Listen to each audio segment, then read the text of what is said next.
প্রিয়জনের সাথে ঈদ করতে কর্মস্থল ছাড়ছে মানুষ। মহাসড়কগুলোতে বেড়েছে গাড়ির চাপ। কিছু পয়েন্টে গাড়ির জটলা থাকলেও যানজটের ভোগান্তি নেই।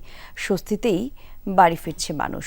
কাল থেকে শুরু হচ্ছে টানা ৯ দিনের ছুটি, আর তাই আজ অফিস ছুটির পর থেকে ঘরমুখো মানুষের চাপ আরও বাড়বে।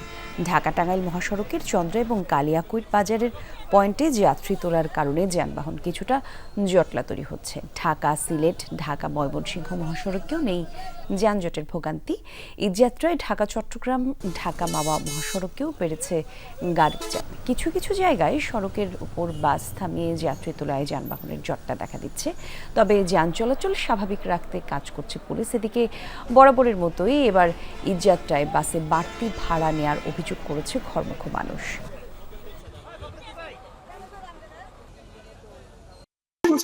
মানে গাড়ি পাইতেছি না, গাড়ির সমস্যা তো তার জন্য ভাড়াও বেশি নিতেছি। 550 জায়গায় 850 1000 টাকা দাম ভাড়া 500-600 জায়গায় 1000 চাইতেছে।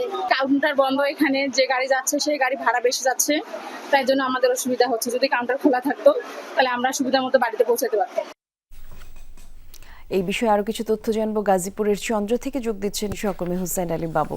বাবু, একটু জানাবেন, ঈদের আগে আজ তো শেষ কর্মদিবস, মহাসড়কে ঘরমুখো মানুষের চাপ কেমন দেখছেন আজকে?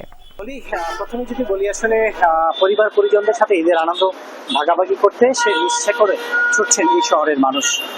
সকাল থেকেই আসলে চন্দ্রমোড়ে রয়েছি। চন্দ্রমোড়ে সকালে তেমন চাপ না থাকলে এখন কিন্তু চাপ বাড়ছে, যাত্রীদের চাপ বাড়ছে, তেমন গাড়ির চাপও বাড়ছে। একটু দেখাতে চাই যে গাড়ির চাপ দীর্ঘ সারি হয়েছে কিন্তু গাজীপুরে যে ঢাকা টাঙ্গাইল মহাসড়কে যে চন্দ্রামোড়, সেই চন্দ্রামোড়ে গাড়ি দীর্ঘ সারি ধীর গতিতে গাড়ি চলছে এবং যাত্রীদের উপস্থিতি কিন্তু চোখে পড়ার মতো। আরেকটি বিষয় হচ্ছে যে বরাবরের মতো এবারও কিন্তু আসলে বাড়তি ভাড়া চাওয়া হচ্ছে। তারা যাত্রীরা অভিযোগ করছেন যে 500 টাকার ভাড়া 1000 টাকা চাওয়া হচ্ছে, আর হচ্ছে 800 টাকার ভাড়া 1600 টাকা চাওয়া হচ্ছে।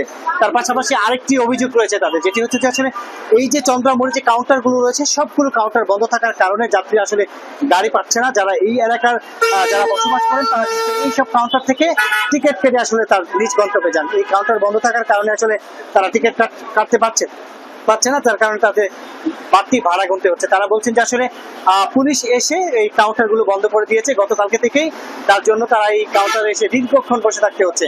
যেসব গাড়িগুলো আসছে সেই গাড়িগুলো তো আসলে উঠতে চলে সেখানে গাড়িগুলো ফিল আপ হয়ে রয়েছে। তারপর হচ্ছে যে ভাড়া বেশি যাচ্ছে, নানান অভিযোগ কিন্তু তারা করছেন। এই হচ্ছে কিন্তু তাদের বাচ্চা কাচ্চা এই গরমে কিন্তু তাদের চরম ভোগান্তি পোহাতে হচ্ছে। অনেকজন বলেছেন যে আসলে প্রায় 3 ঘন্টা 4 ঘন্টা অবস্থান করছে কাউন্টারগুলোতে, কোনো গাড়ি পাচ্ছেন না। গাড়ি যা 2-1টা আসছে সেখানে কিন্তু অতিরিক্ত ভাড়া আদায় করছে।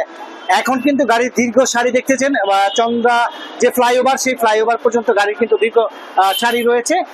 এখন এই বেলা যত বাড়বে এই শিল্প কারখানাগুলো ছুটি হবে। এখন কিন্তু আসলে তারপর থেকে গাড়ির চাপ যেমন বাড়বে, যাত্রীদের উপস্থিতি তেমন বাড়বে।